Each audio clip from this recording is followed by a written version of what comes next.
Eskalation im Roten Meer.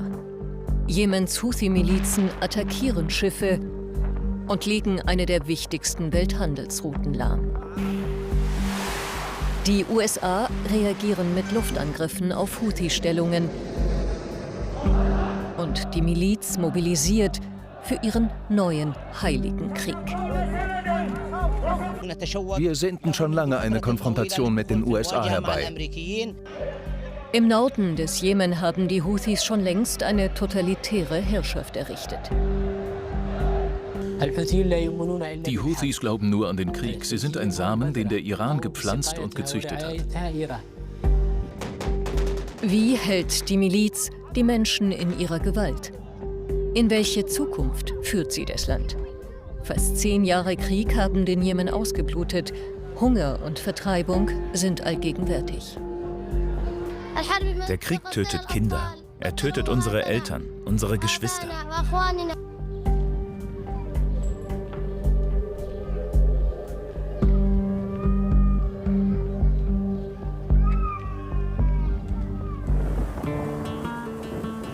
Wir sind unterwegs in ein streng abgeschottetes Gebiet, in das westliche Journalisten seit Jahren kaum Zugang bekommen.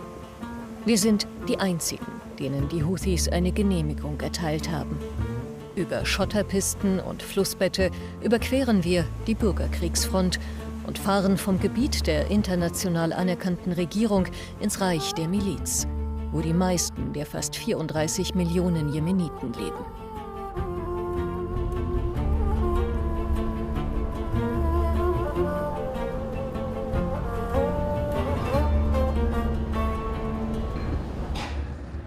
Kurze Rast mit einem jemenitischen Frühstück auf einer 14-stündigen Fahrt voller Checkpoints.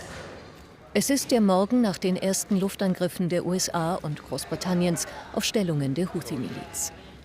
Dürfen wir in einem so angespannten Moment überhaupt noch hinein? Wir haben Glück. Sanaa, die von den Houthis eroberte Hauptstadt, empfängt uns. Der Nachmittag hat begonnen. Träge kauen die Händler auf dem Markt Katblätter in ihren Mundwinkeln. Eine milde Alltagsdroge, der Tabak oder Alkohol des Jemen. Manche hier sind verwundert, freuen sich, dass wir es hierher geschafft haben. Für andere sind wir gleich die Vertreter des Feindes, stehen auf der falschen Seite. Sie geben sich trotzig. Wir sind Luftangriffe auf uns gewöhnt, seit langem schon, als die Welt sich sammelte gegen den Jemen. Wir Jemeniten sind geduldig, wir halten alle Härten aus, vom Jüngsten bis zum Ältesten. An der Straßenecke preist jemand den Terror der Hamas. Zusammengenähte Flaggen sollen zeigen, Gaza ist Jemen. Was in Gaza passiert, bringt hier Erinnerungen zurück. Auch im Jemen starben tausende Zivilisten durch Angriffe von außen. Angriffe einer westlich-saudischen Militärkoalition. Wir werden dem Unrecht in Gaza nicht tatenlos zusehen, selbst wenn alle Frauen hier zu Witwen werden. Wir werden gewinnen, so Gott will. Erwarten Sie hier einen Polizeistaat, so abgeschottet wie Nordkorea, hatten Exil-Jemeniten uns vorgewarnt. Ohne die Begleiter der Houthi-Staatssicherheit können wir uns hier nicht bewegen. Sie kontrollieren jede Frage, jede Antwort, jedes Bild. Die meisten haben Angst vor unserer Kamera. Sie bleiben verschlossen, weil ihre Antworten mitgeschrieben werden. Die Jemenitin Fatima al-Asrar beobachtet ihre Heimat von außen, in ständigem Kontakt mit den Menschen im Land. Es ist sehr schwer für die Menschen im Houthi-Gebiet, ihre Gedanken, ihre Meinung auszusprechen. Denn selbst private Treffen werden ausspioniert. Die Leute wissen genau, wer sich mit wem getroffen hat, wer welches Haus betritt, wer welches Haus verlässt. Es herrscht eine Art Paranoia. Durch diese Kontrolle beherrschen die Houthis das Narrativ, also wie sie wahrgenommen werden. Und dadurch manipulieren sie auch die Menschen. Nichts fällt mehr ins Auge als die erdrückend vielen Bilder getöteter Milizionäre. Es sind Abertausende als Helden gefeiert. Erschreckend viele sehen noch wie Teenager aus. Kinder sind in diesem Houthi-Machtsystem wie die erste Reihe im Schach. Sie sind das Kanonenfutter für die Houthis. Kinder sind eifrige Kämpfer. Viele werden nicht durch Einschüchterungen rekrutiert, sondern sie werden angelockt. Ich kleide mich in Schwarz ein. Diese Farbe haben die Houthis für Frauen vorgeschrieben. Nur so darf ich an der Freitagskundgebung teilnehmen, sagt man mir. Sie ist so etwas wie das allwöchentliche Machtritual der Houthis geworden. Mehr als 1 Million Männer treffen sich, um ihren Hass auf den Westen, auf Israel, auf die Juden freien Lauf zu lassen. Frauen sind hier tabu. Ich bin eine Ausnahme. Fast jeder hier trägt eine Waffe. Trotzdem müssen alle abgetastet werden. Kleine Kinder sind, wie selbstverständlich, auch dabei.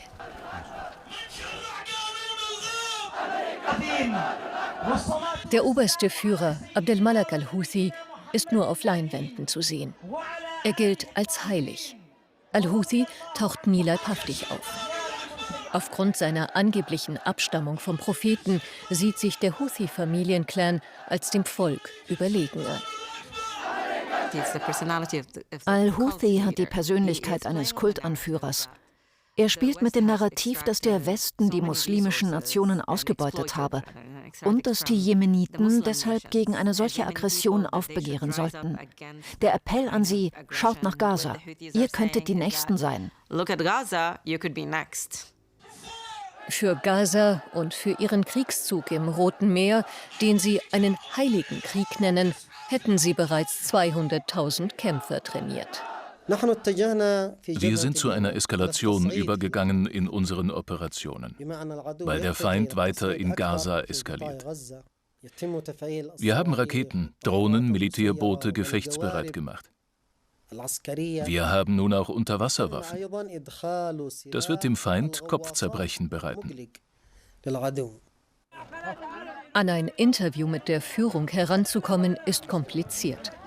Nach einigem Ringen dürfen wir den Sprecher der selbsternannten Houthi-Regierung treffen, einen der wichtigsten Köpfe des Propagandaapparats. Unser Führer hat der EU und besonders Deutschland geraten, sich hier nicht einzumischen. Wir hoffen, dass Deutschland nicht involviert sein wird beim Krieg der Amerikaner gegen das jemenitische Volk.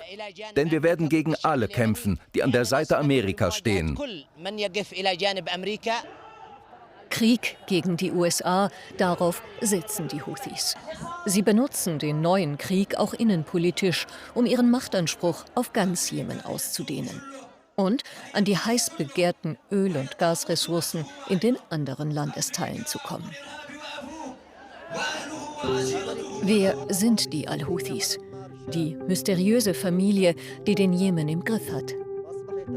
Der Vater des jetzigen Führers war ein Prediger der Saiditen, eine schiitische Glaubensrichtung im Islam, deren geistliche Führer den Nordjemen über Jahrhunderte beherrschten und von der Moderne abschirmten.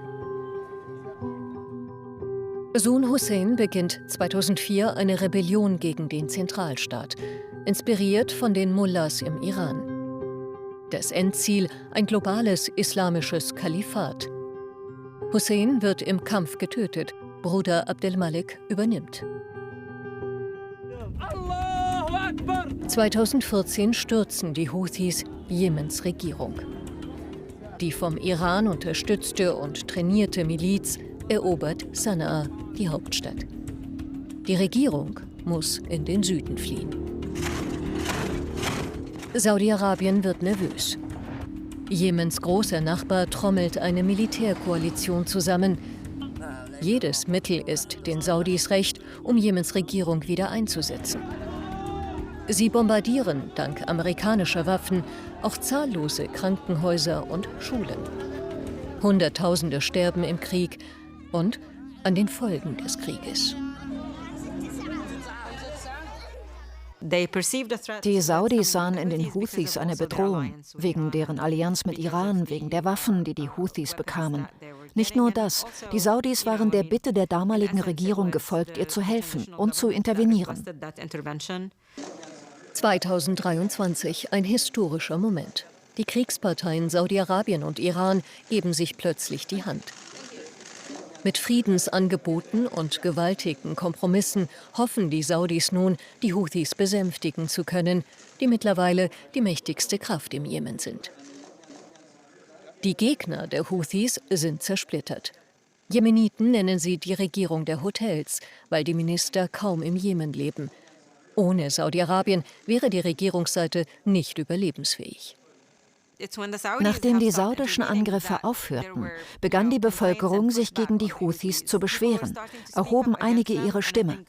In dieser Lage kam der Gaza-Krieg wie gerufen für die Houthis. Ihr Thema der ausländischen Intervention war wieder aktuell. Der Gaza-Krieg verschaffte den Houthis Triumphe und Trophäen.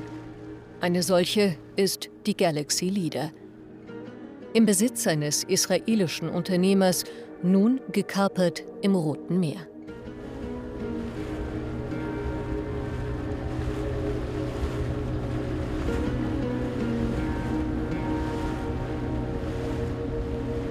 Gerade einem westlichen Fernsehteam wollen die Houthis ihre Beute vorführen, als eine Art Exempel. Gott ist groß, Tod Amerika, Tod Israel, verflucht seien die Juden, Sieg dem Islam, rufen sie. Und dass sie auf die Schlacht um Jerusalem warten. Sicher fühle ich mich hier nicht. Eher besorgt, wie das Abenteuer an Deck ausgeht. Mit Aktionen wie dieser sind die Houthis nicht nur in der arabischen Welt populär geworden. Wieder einmal können sie sich als Kämpfer der Entrechteten inszenieren. Unsere Krieger haben die Jemeniten stolz gemacht. Sie haben die USA, Israel, Deutschland und Großbritannien mit Füßen getreten. Dass die Houthis es überhaupt schaffen, so viele Schiffe anzugreifen, liegt an ihrem militärischen Partner. Irans Regime schickt Koordinaten, Raketenteile und Drohnen. Unter Anleitung des Iran verwandelten sich die Houthis von einer Turnschuhtruppe, die in Höhlen lebte, zu dieser großen Miliz, die jeden interessiert. Später an Land erfahre ich, dass ein Teil der Crew der Galaxy Leader noch an Bord sein soll. Seit Monaten in Geiselhaft. Unterwegs in einer der ärmsten Regionen des Landes, 5 Autostunden von der Hauptstadt entfernt. Fast 10 Jahre Krieg und Konflikt haben eine der schlimmsten humanitären Krisen der Welt hinterlassen.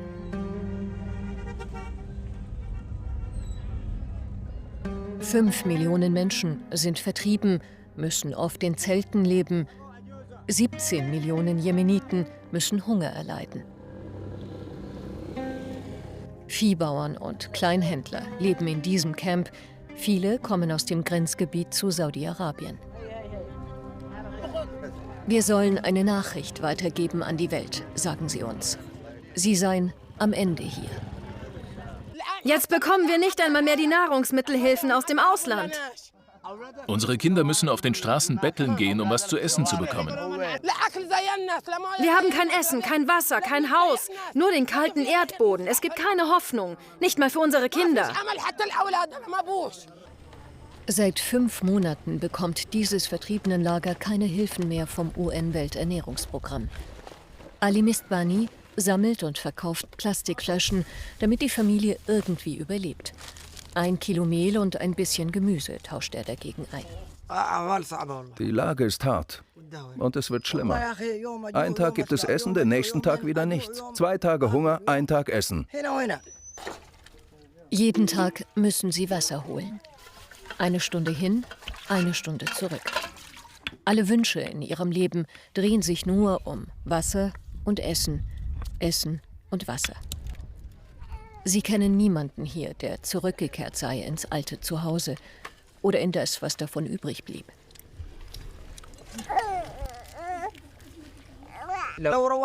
Zu Hause gibt es Minen. Wenn die Kinder drauftreten, sind sie tot. Hier ist es besser. Wir halten den Hunger aus, aber die Kinder leben und wir werden nicht getötet. Warum hat das Welternährungsprogramm seine Hilfen im Houthi-Gebiet eingestellt? Kein Mitarbeiter einer Hilfsorganisation traut sich, mit uns darüber zu reden. Wir erfahren schließlich von Drohungen gegen UN-Mitarbeiter und humanitäre Helfer und von Entführungen. Die Houthis hätten Hilfsgüter oft nur an ihre eigenen Günstlinge verteilt, nicht an die Bedürftigsten. Die Houthis haben ein ganzes System der Umleitung humanitärer Hilfe aufgebaut. Seit 2017 sehen wir Bilder von Milizen, die Hilfsgüter des Welternährungsprogramms haben. Wir sehen Krankenwagen der WHO, die Milizen transportieren. Dadurch, dass sie kontrollieren, wohin humanitäre Hilfe geht, legitimieren sie sich mit dem Segen der internationalen Gemeinschaft. Wenige Kilometer entfernt. Eine Klinik für unterernährte Kinder, betrieben von Ärzte ohne Grenzen. Der Strom der Patienten höre nicht auf. Jeden Tag müssten die Ärzte viele Fälle abweisen, sagen sie. Es ist nicht einfach, die Mütter hier immer und immer wieder zu fragen, was sie zu essen haben zu Hause, wie sie sich ernähren. Wir essen Körner, Brot, sehr trockenes Brot. Ihr geht es immer schlechter. Nichts schlägt an bei ihr. Ich versuche, diese Bilder zu verstehen und die Ursachen dahinter. Da ist das internationale Spendenaufkommen, das von Jahr zu Jahr kleiner wird. Da sind die Houthis, deren Angriffe auf Schiffe die Preise steigen lassen, weil fast alles importiert wird. Da ist ihr offensichtlicher Missbrauch von Hilfsgütern und der Wirtschaftskrieg zwischen Nord- und Südjemen. Der Schmerz, mit dem wir leben, ist unbeschreibbar. Schmerz, Angst, Trauer, die Folgen von Kriegen, von Hungersnot. Die Mehrheit im Land ist mit Hunger konfrontiert. Für einige Kinder, sagen die Ärzte, komme jede Hilfe zu spät.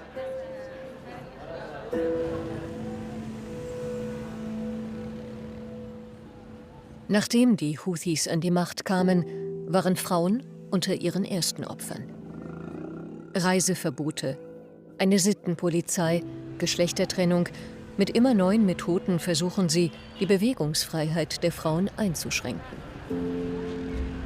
Sie hier zu treffen und erzählen zu lassen, brächte sie in Lebensgefahr. Also treffe ich sie im Exil. Irgendwo in Jordanien. Yusra al-Nashiri, 21, war zu Hause zu 5 Jahren Haft in einem Houthi-Gefängnis verurteilt worden. Und konnte fliehen.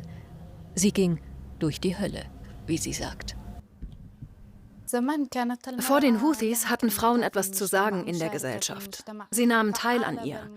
Dieser abschätzige Blick auf etwas Minderwertiges war nicht da. Natürlich ist der Jemen konservativ, aber Frauen waren wichtig.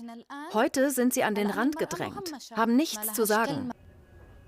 Yusras Verbrechen waren diese Fotos. Ihr erstes Fotoshooting mit offenen Haaren. Ein jemenitischer Designer hatte das Kleid entworfen. Ihre Freundin Entisar war beim Shooting dabei. Eine Schauspielerin, die sich in sozialen Medien oft tanzend zeigte. Die Houthis nahmen die Frauen mitten auf der Straße fest und sperrten sie ein, ohne Haftbefehl. Es gibt keine Frau, die nicht im Gefängnis Folter erfahren hat, die nicht an den Haaren über den Boden gezogen wurde, der nicht stundenlang Handschellen angelegt wurden, die nicht über Tage in eine Einzelzelle gesteckt wurde. Sie können die Narben auf meinem Körper sehen. Die Houthis benutzen Schlagstöcke und Elektroschocks. Ich wurde gefoltert, weil ich ihren Anweisungen nicht folgen konnte, mich nicht fügen konnte, weil ich als ein Mensch mit Würde erzogen wurde. Yusra sah mehrere Selbstmorde im Gefängnis.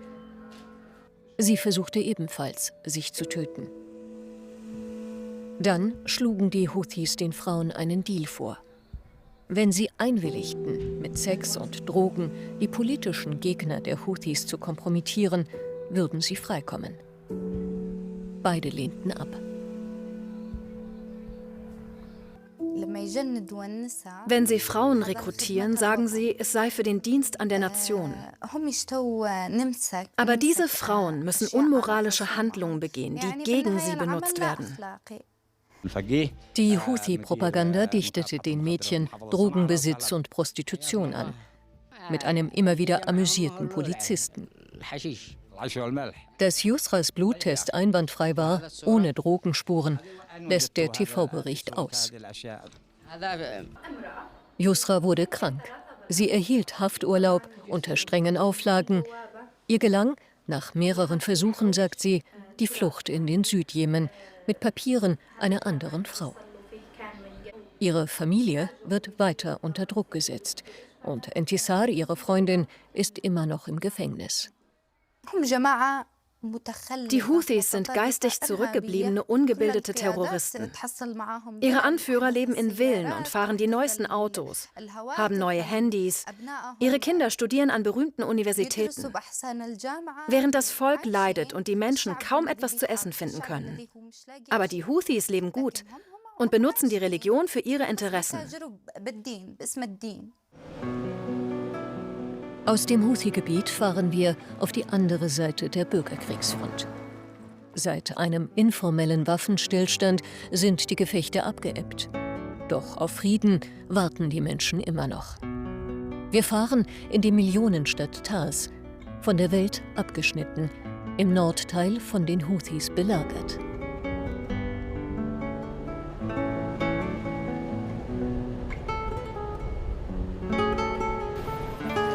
Vor dem Krieg war Tars eine Stadt der Kultur und des Handels. Jetzt ist sie so vernarbt und verletzt wie seine Einwohner. Die Frontlinie läuft mitten durch die Stadt. Sie trennt Familien voneinander, die sich seit Jahren nicht gesehen haben. Wer hier leben muss, wo immer noch geschossen wird, riskiert sein Leben. So wie Fatih Abdu und seine Familie.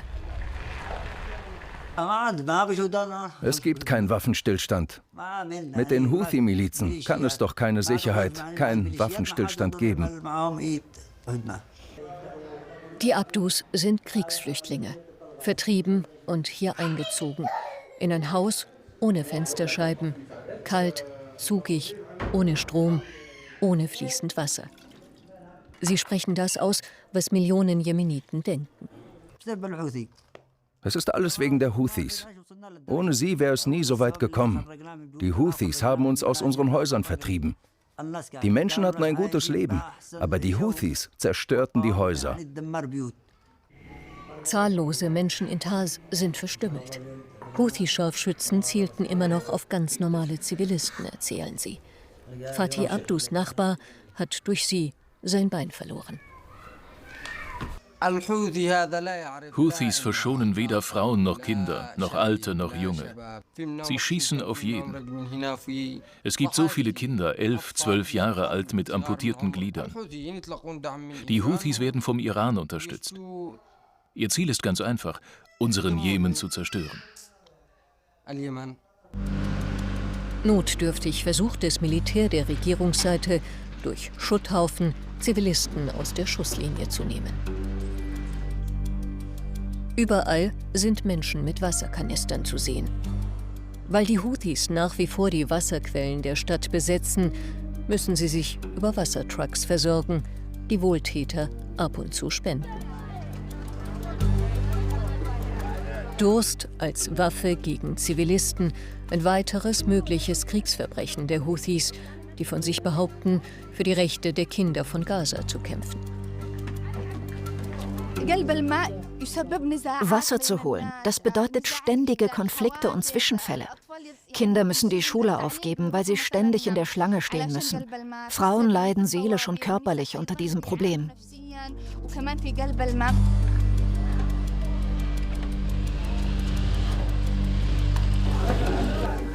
Vor einem Jahr veränderte sich das Leben von Abdallah Salman, als er mit Klassenkameraden draußen spielte. Ich konnte spielen und rennen. Jetzt kann ich nicht mehr rennen. Eine Mörsergranate explodierte in der Nähe seines Hauses. Der 11-Jährige ist einer von tausenden Kindern in Taz, die ihre Gliedmaßen beim Spielen verloren haben. Bei dem einen war der Arm weg, bei mir der Fuß. Sie haben mir ein Bein gemacht, sodass ich laufen kann. Manchmal tut der Stumpf weh, wenn es draußen kalt ist. Sheima war 6 Jahre alt, als sie ihr Bein verlor. Beim Spielen draußen, als eine Rakete explodierte. Als ich die Übungen machte und den Schmerz spürte, sagte ich mir, ich will dieses Leben nicht mehr. Ich will sterben. Aber das Training gab Sheima Selbstbewusstsein. Nichts ist unmöglich, sagte sie sich immer wieder. Die Physiotherapie und die Schule, darauf konzentriert sie sich nun voll und ganz. Wir sind Kinder, wir tragen keine Waffen. Wir wissen nicht, wie wir schießen sollen. Wir sind doch unschuldig. Ich habe einen Traum. Ich will Anwältin werden, weil ich die Verbrechen der Houthi-Milizen gesehen habe. Ihre Verbrechen gegen Frauen, Kinder, gegen Unschuldige. Im einzigen Reha- und Prothesenzentrum von Taz geht die Arbeit nie aus. Mit einfachsten Mitteln fertigen sie künstliche Gliedmaßen an, die gerade für die Kinder ständig angepasst werden müssen. Die einzigen Materialien und Komponenten, die wir bekommen, sind sehr primitiv. Nicht nur das, wegen der Belagerung und wegen des Krieges müssen wir manchmal 1-2 Monate warten, bis der Nachschub überhaupt hierher durchkommt.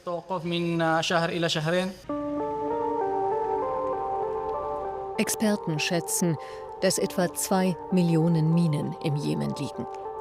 Die meisten seien von den Houthis gelegt worden, mitten in Wohngebieten. Kinder werden oft auf dem Schulweg verletzt oder beim Feuerholz sammeln. Was wird aus dem Jemen? Hat er eine Chance auf einen dauerhaften Frieden? Ich frage einen Journalisten, der 5 Jahre in der Gewalt der Houthis war und erst kürzlich freikam. Kollaboration mit dem Feind hatten sie Mohammed as-Salahi und seinen Kollegen vorgeworfen.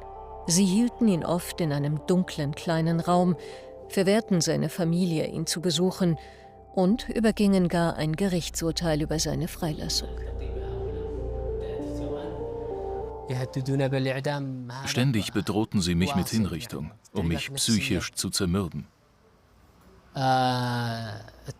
Sie folterten uns durch Aufhängen, durch Schläge, Elektroschocks, Eintauchen in kaltes Wasser. Das alles wirkt bis heute nach. Ich kann das nicht beschreiben, das ist nicht vorstellbar.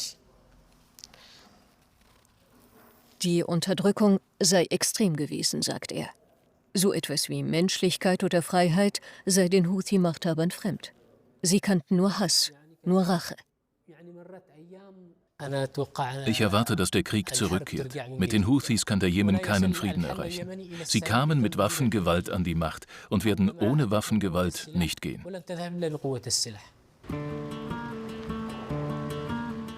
Mit einer Sicherheitseskorte fahren wir durch die Frontstadt Taz. Überall höre ich die Angst heraus, dass die Eskalation auf dem Roten Meer auch den Krieg im Jemen wieder anheizen könnte. Das Land ist zerrissen, der Krieg ein Teil des Lebens geworden, die Menschen gefangen im Griff der Houthis.